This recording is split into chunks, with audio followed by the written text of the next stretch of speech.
Hello everyone, আসসালামু আলাইকুম। তো এই ভিডিওতে আমরা হস্তমৈথুন বা মাস্টারবেশন নিয়ে কথা বলবো।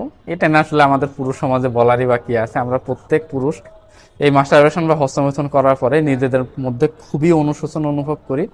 খোদার কসম, আজকেই শেষ, আজকের পর আর জীবনেও মাস্টারবেশন করবো না। কিন্তু 2 দিন পরে আবার আমরা সেই পুরাতন কাসুন্দি নিয়ে ঘাটাঘাটি শুরু করে দিই। তো মাস্টারবেশনের অভ্যাস আমরা বিহেভিয়ারাল অ্যাডজাস্টমেন্টের মাধ্যমে পরিবর্তন করতেই পারি। এটা নিয়ে আমরা অন্য কোনো একটা ভিডিওতে কথা বলবো। এই ভিডিওতে আমরা জানবো হলো মাস্টারবেশনে কি কি অপকারী দিক আছে। তো ট্রাস্ট মি, মেডিকেল রিসার্চে দেখা গেছে মাস্টারবেশন বা হস্তমৈথুনের কোনো শারীরিক ক্ষতি নেই। যে সমস্ত ক্ষতি আছে তা অধিকাংশ মানসিক, এবং মাস্টারবেশনের চেয়ে অন্যান্য জিনিসই এখানে বেশি জড়িত। তো আসুন মানসিক ক্ষতি কি কি আছে। নাম্বার 1 হতে পারে আমাদের সাইকোজেনিক ইরেকটাইল ডিসফাংশন বা মানসিক লিঙ্গ উত্থানজনিত সমস্যা। এটা মূলত মাস্টারবেশনের সাথে পর্নোগ্রাফি দেখার ফলে হয়।